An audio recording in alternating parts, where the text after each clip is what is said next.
everyone, I am Deepa from Kushal Yuva Skill Development Center, Lakhisrai. I hope all are doing well. Today our topic is the importance of body language in communication. Body language का मतलब होता है हमारे शरीर के हाव भाव के द्वारा अपनी बात दूसरों को समझाना. Body language is a form of non verbal communication and it is highly important to have proper body movements and gestures while communication. It is said earlier, action speak louder than words.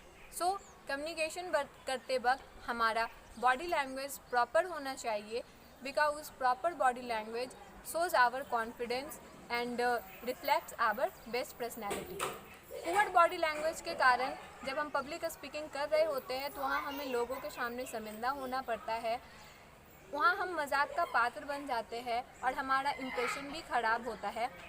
और अगर हम कभी किसी interview में जाते हैं तो वहाँ भी पुअर बॉडी लैंग्वेज के कारण रिजेक्ट होना पड़ता है.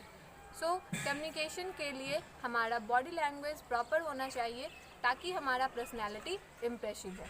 प्रॉपर बॉडी लैंग्वेज के अंतर्गत कुछ चीज़ें आती है, हमारा body movements, facial expression, body gesture etcetera. जब हम कभी किसी से कम्युनिकेशन कर रहे होते हैं और अगर हम खड़े हैं तो हमारे दोनों पैर सटे हुए नहीं होने चाहिए.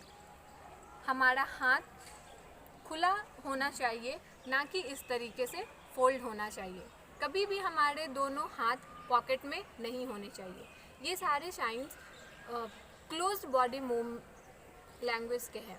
क्लोज बॉडी लैंग्वेज का मतलब होता है कॉन्फिडेंट फील ना करना, नर्वसनेस फील करना. ओपन बॉडी लैंग्वेज हमें कॉन्फिडेंस फील करवाता है. तो जब हम किसी से कम्युनिकेशन कर रहे होते हैं तो हमारे पैरों के बीच का डिस्टेंस उतना होना चाहिए जितना कि हमारे दोनों शोल्डर के बीच डिस्टेंस होता है. हमारे हाथ नीचे की ओर होने चाहिए. हमारा आई कांटेक्ट मेंटेन होना चाहिए. किसी भी इंसान से 5 सेकंड से ज़्यादा आई कांटेक्ट नहीं रहना चाहिए, अदरवाइज़ वो घूरने जैसा फील होता है और लोग अनकंफर्टेबल हो जाते हैं.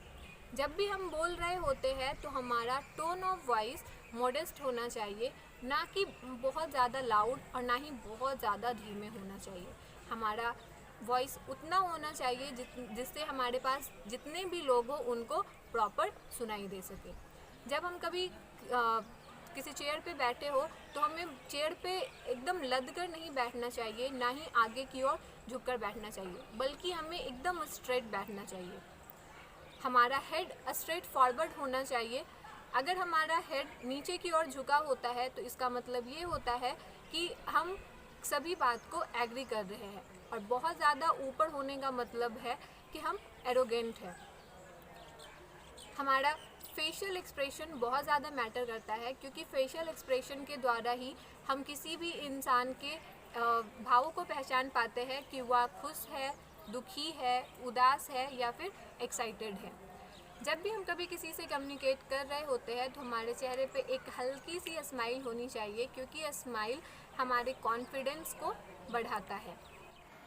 फेशियल एक्सप्रेशन इम्प्रूव करने के लिए हमें मिरर प्रैक्टिस करना चाहिए, और कम्युनिकेशन करते वक्त हमें हैंड मूवमेंट्स का भी यूज़ करना चाहिए, क्योंकि hand movement open body language का साइन होता है जो कि हमारे कम्युनिकेशन के लिए अच्छा है. सारी चीज़ों को अपने कम्युनिकेशन करने वक्त हमें ध्यान रखना चाहिए. So thank you everyone.